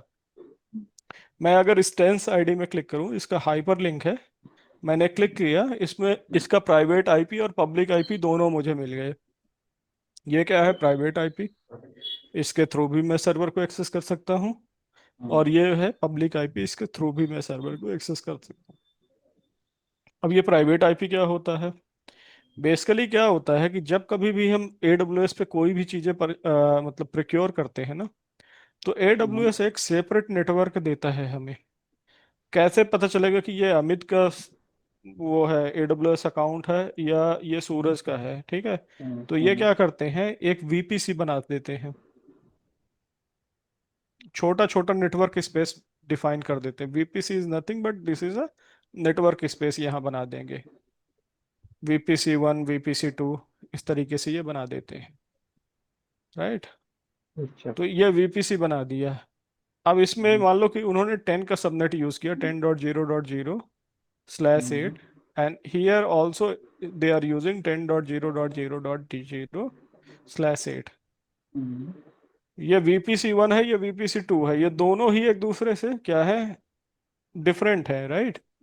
दैट मीन्स आप जो रिसोर्सेस बनाओगे वो आपके नेटवर्क से होगा, और जो कोई दूसरा बंदा बनाता है वो उसके दूसरे नेटवर्क से होगा। ये दोनों आपस में लिंक नहीं है, ये अच्छा। वीपीसी आपस में लिंक नहीं है। तो इस सबनेट को बोलते हैं प्राइवेट सबनेट, ठीक है। जो कि अगर जो कि उसी क्या बोलते हैं सेम वीपीसी से एक्सेसिबल होगा, आउटसाइड द वीपीसी एक्सेसिबल नहीं है। क्योंकि मैंने जो सर्वर बनाया है उसे इंटरनेट भी चाहिए, तो उसमें एक पब्लिक आईपी अटैच है, पब्लिक आईपी।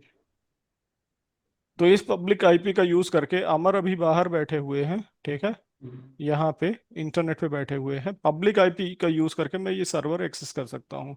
लेकिन अगर मैं प्राइवेट आईपी यूज करूंगा तो मुझे कहाँ जाना पड़ेगा, इस नेटवर्क पे। कैसे मैं जा सकता हूँ, फिजिकली तो मैं जा नहीं सकता हूँ। मैं राइट। कोई वीपीएन गेटवे बनाऊं और वीपीएन गेटवे बना के कनेक्ट करूं, तब तो मैं जा सकता हूँ, राइट। तो अभी तो मैंने वीपीएन गेटवे नहीं बनाया है, अभी मैं पब्लिक आईपी का यूज करके मैं उस सर्वर को एक्सेस करूंगा। ठीक है ना। तो BPC similar like a private network, जैसे आपके कंपनी के लैन में चलते हैं ना नेटवर्क। ठीक है, एचसीएल के लैन पे कुछ और नेटवर्क, सेम नेटवर्क चल रहा होगा। हो सकता है कि विप्रो के लैन पे सेम नेटवर्क चल रहा होगा, लेकिन इसका मतलब ये नहीं है कि दोनों के लैन के कंप्यूटर आपस में कम्युनिकेट करेंगे, नहीं करेंगे, क्योंकि वो राइट। सेग्रीगेटेड हैं। सो वही होता है वीपीसी। और वीपीसी अगर देखना चाहते हो ना यहाँ पे, तो यहाँ पे डालना पड़ेगा वीपीसी, ऐसे करके तो आप वीपीसी देख लोगे। तो अभी फिलहाल क्या है, एक एक प्राइवेट आईपी से मिल गया है और एक पब्लिक आईपी मिल गया है। प्राइवेट आईपी के थ्रू अमर तो एक्सेस नहीं कर सकते, तो पब्लिक आईपी के थ्रू चलते हैं एक्सेस करना। मैं इस सर्वर का क्या एक्सेस करना चाहता हूँ, कंसोल एक्सेस करना चाहता हूँ। मैंने यहाँ पे क्लिक किया, यहाँ पे ये आईपी मैंने कॉपी कर लिया, या फिर मैं यहाँ डायरेक्ट कनेक्ट में क्लिक करता हूँ। जैसे कनेक्ट में क्लिक करूंगा तो पूछेगा कि आप कैसे एक्सेस करना चाहते हो। मैं बोलता हूँ कि आरडीपी कंसोल के थ्रू एक्सेस करना चाहता हूँ। तो मैंने यहाँ सेलेक्ट किया आरडीपी क्लाइंट, क्योंकि मैं विंडोज मशीन में बैठा हूँ। तो ये बोलता है कि तुम आरडीपी क्लाइंट की एक फाइल डाउनलोड कर लो। मैंने कहा ठीक है। यहाँ मैं गया, यहाँ डाउनलोड कर लिया।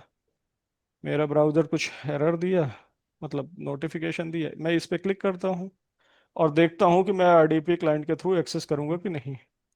अभी देखो, जो मैं इसको एक्सेस कर रहा हूँ वो मैं आईपी के थ्रू नहीं कर रहा हूँ, इस डीएनएस नेम के थ्रू कर रहा हूँ। ये डीएनएस नेम है उसका। मैं बात करूंगा अभी इस डीएनएस नेम के बारे में। मैंने बोला कनेक्ट, और ये मुझसे यूजर नेम और पासवर्ड पूछेगा।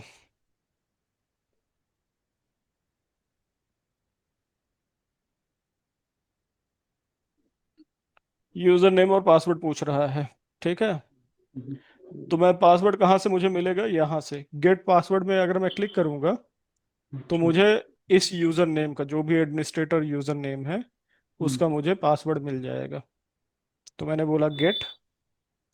अब ये बोलता है तुम्हें पासवर्ड लेने के लिए ना वो जो की फाइल है वो अपलोड करनी पड़ेगी। मैंने बोला अपलोड, और कुछ मैंने डाउनलोड किया था थोड़ी देर पहले। It should be over here. ये मेरी फाइल थी, इसको मैंने अपलोड कर दिया। मैंने अपलोड जैसे किया, बेसिकली क्या है, ये एक सर्टिफिकेट है, प्राइवेट की है। इस प्राइवेट की का यूज़ करके मैंने क्या किया, प्राइवेट को पासवर्ड को डिक्रिप्ट कर लिया। इसका पासवर्ड ये है। इस पासवर्ड को मैं कहीं सेव कर लेता हूँ। सो मैं ये एक छोटा सा सॉफ्टवेयर यूज़ करता हूँ, AWS EC2 पासवर्ड।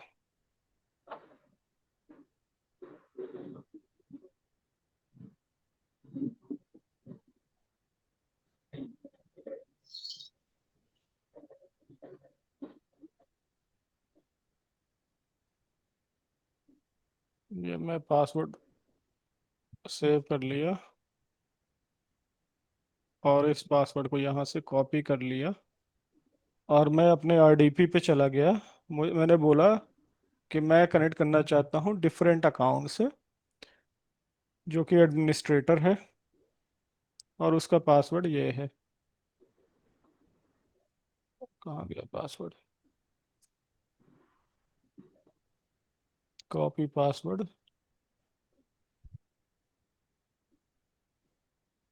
पेस्ट। ठीक है, ये कुछ वो दे रहा है, कनेक्ट करने की कोशिश कर रहा है। कनेक्ट हो गया, मेरी दूसरी स्क्रीन पे ये विजिबल है। यहाँ पे ले लेता हूँ इसको।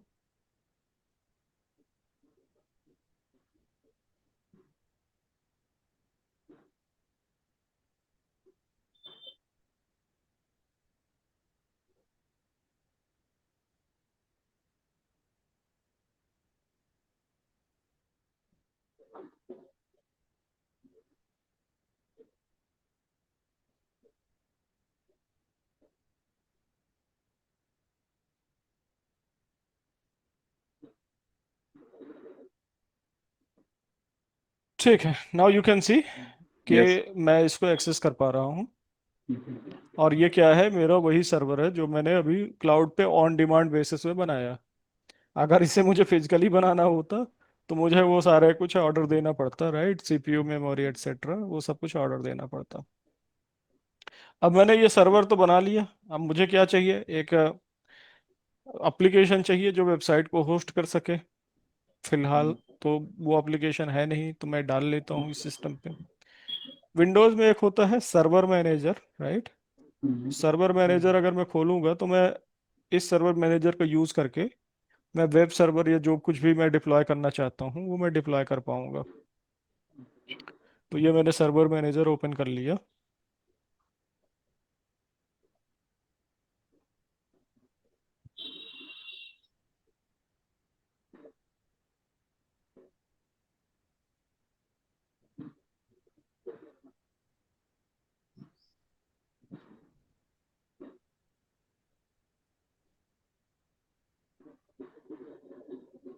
This is the server manager. मुझे कौन सी सर्विस चाहिए, इंटरनेट इंफॉर्मेशन सर्विसेज। वेट कर लेते हैं, यहाँ से वो फीचर ऐड कर लेंगे, अभी फिलहाल होगा नहीं इस पे।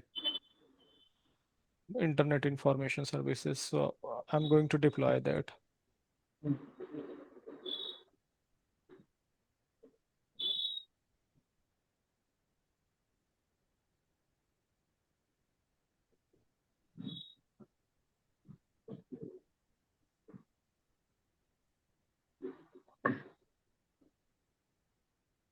इसमें जो विंडोज दिख रहा है वो विंडोज सर्वर होगा, नॉर्मल विंडोज नहीं आते। ये सर्वर वाला है, हाँ।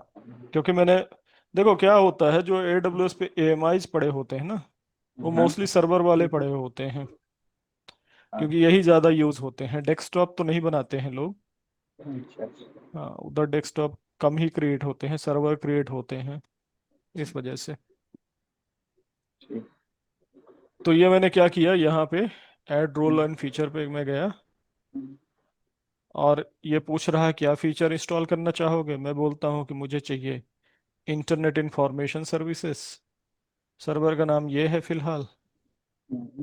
और यहाँ देखो ये सारी सर्विसेज हैं, इसमें एक सर्विस ही इंस्टॉल है, फाइल एंड स्टोरेज सर्विसेज। मुझे चाहिए वेब सर्वर, ये वाला internet information services. Web server क्या है, IIS है, which is called internet information services. मैंने किया ओके, और मैं किया नेक्स्ट यहाँ पे।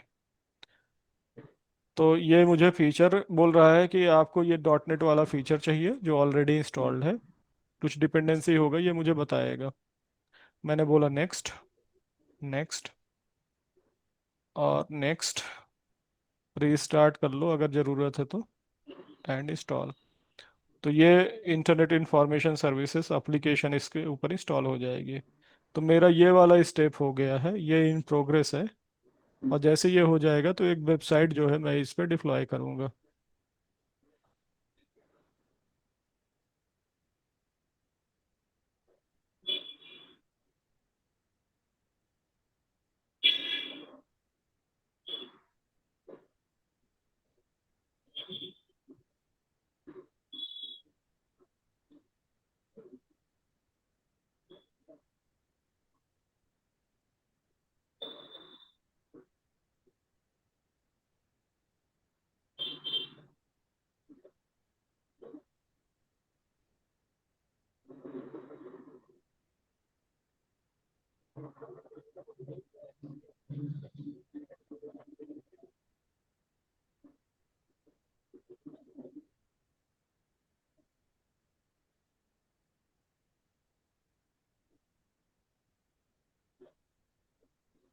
अब ये फीचर डिप्लॉय हो रहे हैं। थोड़ा स्लो इसलिए है ये सर्वर, क्योंकि 2 ही कोर का प्रोसेसर है, 1 GB रैम है। अगर यूटिलाइजेशन में दिखाऊं आपको, बहुत ज़्यादा ही यूटिलाइजेशन हो रहा होगा इस सर्वर पे। फ्री है ना, तो फ्री में चीज़ें कम ही मिलती हैं। हाँ, कम दिया होगा इसके लिए।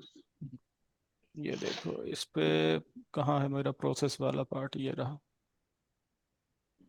92%, 93% देखो मेमोरी यूटिलाइजेशन है, इस वजह से स्लो है।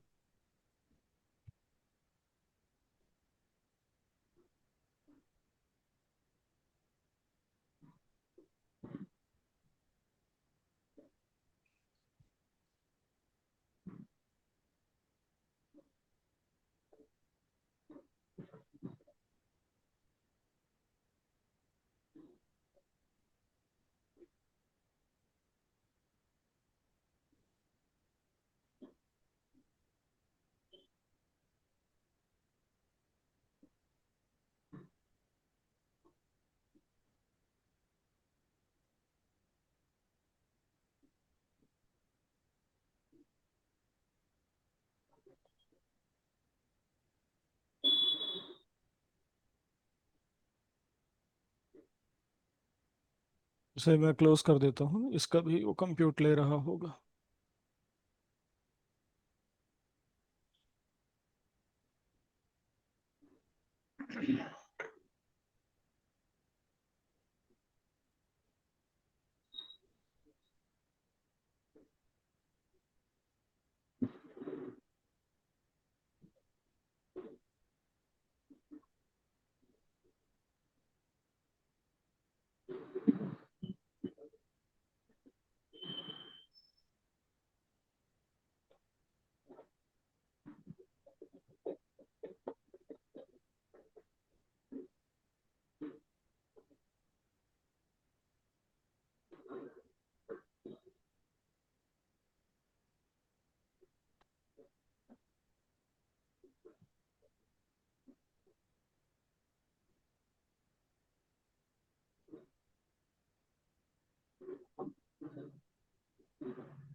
ठीक है, फाइनली ये इंस्टॉल हो गया है शायद। अगर इसे हम क्लोज भी कर देते हैं ना, तो बैकएंड पे ये टास्क रन करते रहते हैं। अच्छा। वो यहाँ से दिख सकता है, टूल कुछ टास्क ऐसे करके कुछ आता है यहाँ पे ऑप्शन, ये फीचर इंस्टॉलेशन, ये दिख रहा है ना, बैकएंड पे चल रहा है। Installation succeeded on this particular computer, right. अब मेरे पास ये internet information services web server install हो गया है, वेब एप्लीकेशन, तो ये भी डन हो गया। अब मुझे एक वेबसाइट बनाना है, जो वेबसाइट में कुछ इंफॉर्मेशन हो, राइट। सो इसमें एक डिफ़ॉल्ट वेबसाइट ऑलरेडी होस्ट होती है, मैं आपको दिखा दूंगा कैसे कहाँ पे होता है ये। अगर मैं इंटरनेट इंफॉर्मेशन सर्विसेज को मैनेज करना चाहता हूँ तो मैं एडमिनिस्ट्रेटिव टूल का यूज़ करके मैं मैनेज कर सकता हूँ उसे। तो फिलहाल मैं यहाँ सर्च करता हूँ,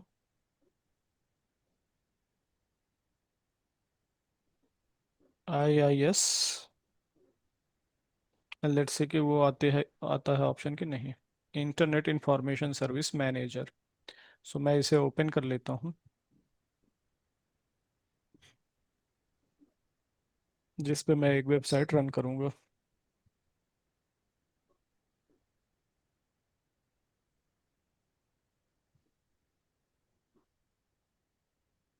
सो ये ओपन हो गई है बैक एंड पे। ये इसमें डिफ़ॉल्ट वेबसाइट ऑलरेडी रन करती है, मैं आपको दिखा देता हूँ। ये साइट के अंदर अगर मैं जाऊँगा तो ये डिफ़ॉल्ट वेबसाइट ऑलरेडी रन कर रही है, ठीक है। और मैं जानना चाहता हूँ कि ये डिफ़ॉल्ट वेबसाइट है क्या, तो मैं यहीं पे क्लिक करके इसे ब्राउज कर सकता हूँ। वो कैसी दिखती है मैं पहले लोकल सर्वर पे देख लेता हूँ, फिर मैं आप लोगों को लिंक दूंगा, आप अपने उधर खोलना, ठीक। आपको शो हो जाएगी ये।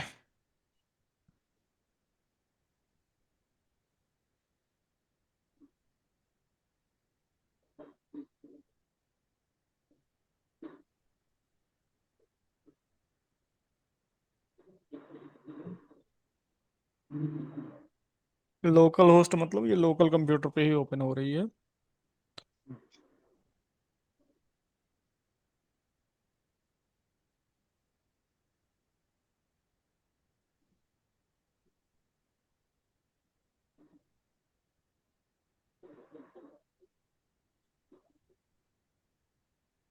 ये कुछ ऐसा दिखती है डिफ़ॉल्ट वेबसाइट। इस डिफ़ॉल्ट वेबसाइट में जो पेज है ना, ये वाला पेज, वो कहाँ से आ रहा है वो मैं आपको बता देता हूँ।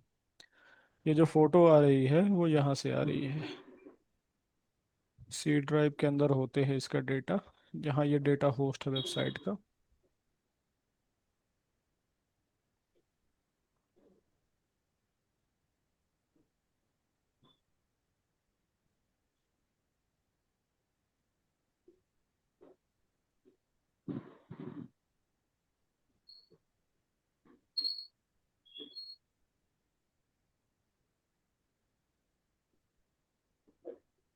सी ड्राइव के अंदर जो वेबसाइट का बाय डिफ़ॉल्ट डेटा होता है वो होता है यहाँ पे आई नेट पब www रूट, यहाँ ये डेटा होता है, ये वाला डेटा है।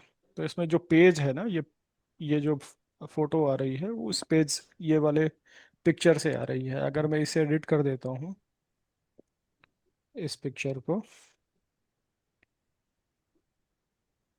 इस पिक्चर में कुछ लिख देते हैं सो दैट ये पता रहे कि हाँ ठीक है, ये जो है ये टेस्ट सर्वर है या डेमो सर्वर है, जो भी है। तो मैंने रेड कलर लिया, यहाँ लिखना स्टार्ट करता हूँ, थोड़ा साइज बढ़ा देता हूँ,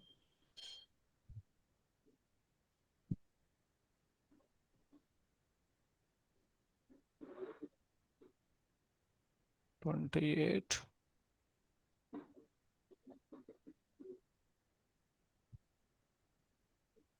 डेमो सर्वर।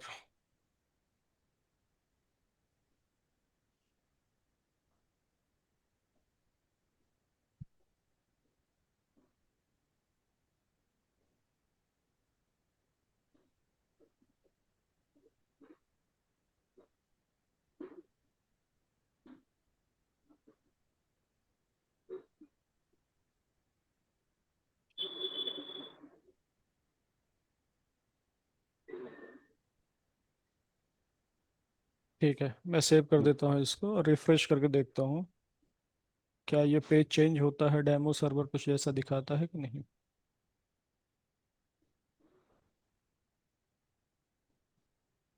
ठीक है, हाँ दिखा रहा ना। हाँ हाँ हाँ। अब मैं इसको अपने कंप्यूटर से एक्सेस करता हूँ, ये अभी तो मैंने लोकल सर्वर पे एक्सेस किया।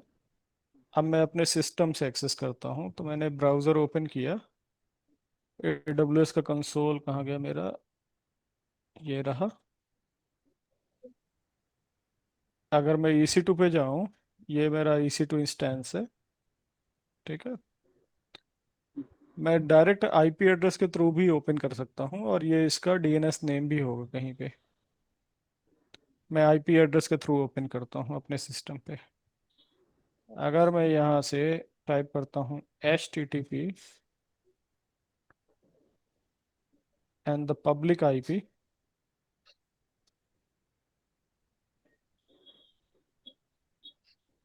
ये देखो मैं यहाँ से ओपन कर पा रहा हूँ। और ये सर्वर आप भी ओपन कर पाओगे अगर आप यही वाला IP डालते हो ना, 1360 130 169, आप भी इसे एक्सेस कर पा रहे होगे। देखो एक्सेस कर पा रहे हो कि नहीं आप लोग। ट्राई करता हूँ।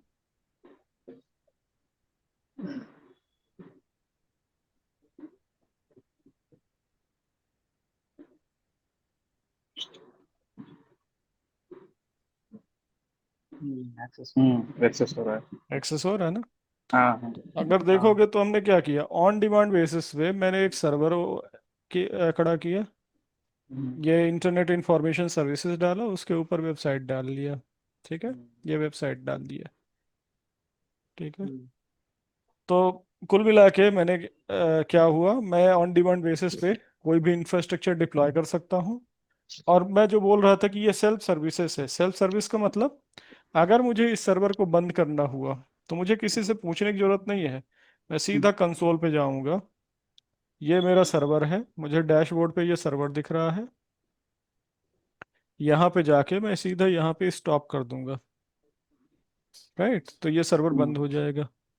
टर्मिनेट कर दूंगा तो ये सर्वर हमेशा हमेशा के लिए डिलीट हो जाएगा। डिलीट हो जाएगा। ठीक है ना। और इन केस मुझे ये बोलना है कि यार ये स्पेसिफिक जगह से ही एक्सेस हो, इसे कोई स्पेसिफिक बंदा ही एक्सेस कर पाए, तो मैं यहाँ पे सिक्योरिटी पॉलिसी भी लगा दूंगा। अभी देखो ये पोर्ट नंबर 80 हर जगह से अलाउड है, राइट। लेकिन मैं यहाँ जाके सिक्योरिटी पॉलिसी को मॉडिफाई कर दूं और बोलो यार पोर्ट नंबर 80 ना मैं सिर्फ स्पेसिफिक जगह से ही अलाउ करना चाहता हूँ, इंस्टेड ऑफ ऑल IP मैं इसे हटा दूं और कस्टम करके मैं जो पब्लिक IP हैं आपके मेरे उनको बस वाइट लिस्ट कर दूं, तो सिर्फ ये वहीं से एक्सेस होगा, सब कोई एक्सेस नहीं कर सकते हैं। स्पेशली RDP, राइट, RDP थोड़ा सा खतरनाक होता है, सर्वर का कोई भी एक्सेस ले सकता है। तो मैं यस। बोलता हूँ कि यार अमर अपने ही पब्लिक IP से एक्सेस करे, तो अमर के यहाँ पब्लिक IP में वाइट लिस्ट कर दूंगा। सो सिर्फ वो वहीं से होगी, और अगर मैं सेव कर दूंगा इसको तो स्पेसिफिक बंदा ही इसे एक्सेस कर पाएगा। ठीक है ना। तो ये सारी चीजें हैं AWS में, ये सेल्फ मैनेज सर्विसेज है कुल मिला के। और ऑन डिमांड बेस पे आपको computing, storage, networking service provide करता है। ठीक है, अभी फिलहाल मैं क्या करता हूँ, इस इंस्टेंस को बंद कर देता हूँ या टर्मिनेट कर देता हूँ। देखो इम्पोर्टेंट ये है कि जब भी आप प्रैक्टिकल कर लो तो ऐसे चीज़ों को बंद कर दो ताकि आपके सिस्टम पे मतलब आपको उसका चार्ज ना लगे। इसमें सर्विसेज फ्री टीयर है, लेकिन कभी कभी कुछ सर्विसेज का ये हिडन चार्ज होता है इसमें। जैसे आपके पब्लिक IP वगैरह हैं, ये पब्लिक IP है ना, हो सकता है कि इन पब्लिक IP का ये चार्ज करे आपको। ठीक है, तो मैं पब्लिक IP खोल लेता हूँ यहाँ पे।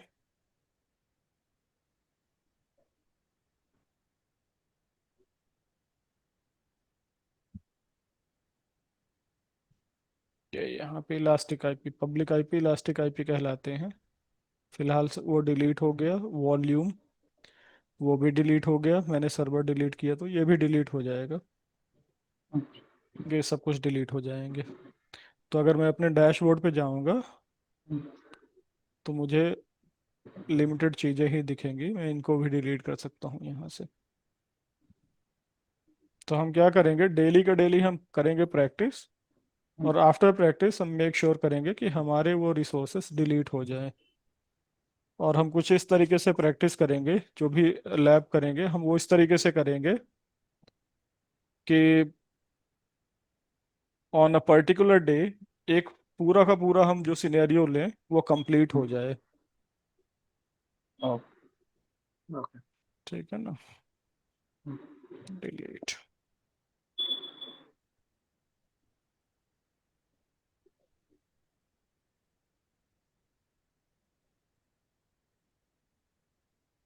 ठीक है, कुछ क्वेश्चन है? अभी मैं स्टॉप करता हूँ, आज थोड़ा सा